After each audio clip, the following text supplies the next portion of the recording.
ఒక్క నిమిషం బ్రదర్.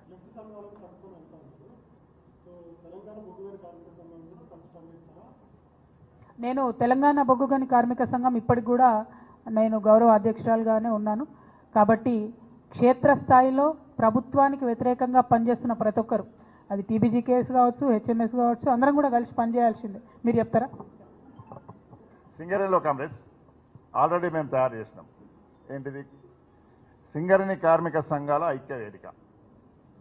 దీంట్లో హెచ్ఎంఎస్ ఉంది, ఐఎఫ్టీ ఉంది, ఏఐఎఫ్టీ ఉంది, సింగరేణి తెలంగాణ ఉద్యోగుల సంఘం ఉంది, సింగరేణి గని కార్మిక సంఘం ఉంది, విప్లవ కార్మిక సంఘాలు అన్నీ మనతోటి ఉన్నాయి. మేము పని చేస్తున్నాం. ఎందుకంటే వాళ్ళ మీద నమ్మకం లేదు, గెలిచిన సంఘాలపైన నమ్మకం లేదు. కోవర్ట్ ఆపరేషన్ చేస్తున్నారు, ఏ ఉద్యమాన్ని కూడా నీరుగార్చే ప్రయత్నం చేస్తున్నారు, కొలిక్కి వచ్చే విధంగా చూస్తలేరు. కనుక మేము సపరేట్గా పెట్టినాం. అది కూడా ఆల్ మైన్స్లో ఒకసారి వాళ్ళతో కూడా సమావేశం ఏర్పాటు చేస్తాం. ఆల్రెడీ ఉన్నది సింగరేణి కార్మిక సంఘాల ఐక్య వేదిక. దీంట్లో ఓన్లీ విప్లవ కార్మిక సంఘాలు, హెచ్ఎంఎస్, జాగృతి కూడా మనతో వచ్చింది, జాగృతి కూడా మనతో ఉంటుంది. కనుక దాంట్లో నో డౌట్ 100% కొట్లాడుతున్నాం. ఎందుకంటే తెలంగాణ మూమెంట్లో కూడా కొన్ని రాజకీయ పార్టీల వాళ్ళు ఇంట్లో ఉండి కూడా తెలంగాణ మూమెంట్ను ద్రోహం చేసే ప్రయత్నం కొత్తగూడెంలో, మనుగూరులో సమ్మె కాలే, చేయనివ్వలే. ఇక్కడ మనం గుత్పలు పట్టుకున్నాం, విప్లవ కార్మిక సంఘాలు మేము గుత్పలు పట్టుకున్నాం కాబట్టి ఇక్కడ 100% సమ్మె జరిగింది. ఒక బొగ్గు పిల్ల రాలే, సక్సెస్ అయింది. ఆ అనుభవంతో మేము వాళ్ళని దగ్గర తీసుకుంటాం. మేము అందరం కలిసి పని చేస్తాం.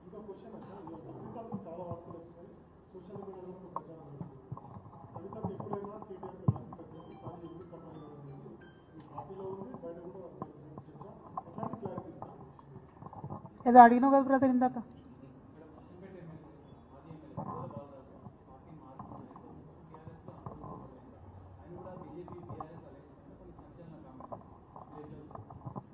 అంటే ప్రధానంగా ఇవాళ అనేక అంశాలు చర్చకు వస్తున్నాయి. రోజుకొక విషయం అనేక రాజకీయ పార్టీల్లో కూడా జరుగుతూ ఉన్నాయి. సీఎం గారు ఒక మాట మాట్లాడితే తెల్లారులేస్తే వెంటనే అర్ధగంట లోపల కోమటిరెడ్డి రాజగోపాల్ రెడ్డి గారు ఒక ఖండన ఇస్తారు. బండి సంజయ్ పట్టుకొని డైరెక్ట్గా ఈటెల రాజేందర్ గారు వార్నింగ్ ఇస్తారు. అట్లా మొత్తం అన్ని పార్టీలలో కూడా ఏదో ఒకటి నడుస్తూనే ఉన్నది. అందులో పెద్ద ఆలోచించేది ఏం లేదు. సో ప్రత్యేకమైనటువంటి దృష్టి బీఆర్ఎస్ మీదనే పెట్టాల్సినటువంటి అవసరం కూడా లేదు. అల్టిమేట్గా మేము అన్ని రాజకీయ పార్టీల్లో ఉన్నటువంటి అందరి నాయకులను కూడా కోరుకునేది ఒకటే, ప్రజలు బాగుండాలి, అదేవిధంగా ప్రజలకు మేలు చేసే పార్టీలు, నాయకులు బాగుండాలని కూడా కోరుకుంటున్నాం. దానికోసమే అందరం కూడా ప్రయత్నం చేస్తాం. Thank you. జై తెలంగాణ. ప్రెస్ మిత్రులు వెళ్ళొచ్చు, మన వాళ్ళు కూర్చోండి. మిగతా అన్న ఏం సంగతి సతీష్ భాయ్ చెప్పు.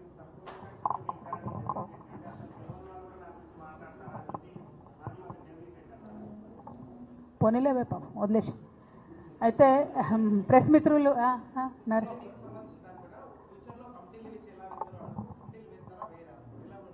కమిటీ సింగరేణి జాగృతి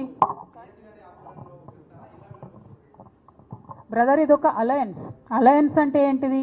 సింగరేణి జాగృతికి అన్ని ఏరియాలలో కమిటీలు ఉంటాయి, హెచ్ఎంఎస్కు అన్ని ఏరియాలలో కమిటీలు ఉంటాయి. కానీ సమైక్య ఉద్యమాలు చేస్తాం, సమైక్యంగా కార్మికుల సంక్షేమం కోసం పనిచేస్తాం, సమైక్యంగా కార్మికుల హక్కుల కోసం కూడా పోరాటం చేస్తాం. అందులో ఎటువంటి అనుమానం లేదు. ఎవరి సంఘం వాళ్ళకు ఉంటుంది, ఎవరి ఆఫీస్ వాళ్ళకు ఉంటుంది. అవసరమైన కాడ షేర్ చేసుకుంటాం, అవసరమైన కాడ కలిసి ఉంటాం. కమిటీలలో షేర్ చేసుకోవాలనేటటువంటి ఆలోచన ఉంటే ఫ్యూచర్ లేస్. కానీ రెండిటి మధ్యలో, రెండు సంస్థల మధ్యలో అలయన్స్. ఈ అలయన్స్లో రెండు కాదు, ఇంకా చాలా సంస్థలు కూడా చేరుతాయి. ఎందుకోసం అంటే ఇవాళ గెలిచినటువంటి ఐఎన్టీయూసీ, ఏఐటీయూసీ కూటమి ఏదైతే ఉన్నదో నిట్ట నిలువున సింగరేణి కార్మికుల యొక్క సంక్షేమాన్ని పాతర పెడుతున్నటువంటి పరిస్థితి కనబడుతుంది. కాబట్టి వారికి ఎదురొడ్డి నిలబడాలి, కొట్లాడాలి, అనేక అంశాలను కూడా కాపాడుకోవాలి. కాబట్టి ఇట్లాంటి అలయన్స్లు కేవలం సింగరేణిలోనే కాదు, మీరు చూస్తారు ఇంకా అసంఘటిత, సంఘటిత కార్మిక రంగాల లోపల కూడా రేపటినాడు ఇంకొక కొత్త పెద్ద అలయన్స్ కూడా అవతరించబోతా ఉన్నది. దాంట్లో కూడా జాగృతి భాగమవుతుంది. ఇప్పటికే అనేక కార్మిక సంఘాలతో మేము కలిసి పనిచేస్తున్నాం. రాష్ట్ర వ్యాప్తంగా ఇంకొక పెద్ద కార్మిక సంఘాల యొక్క ఫెడరేషన్ ఏర్పడుతుంది. అందులో కూడా జాగృతి భాగస్వామ్యం అవుతుంది.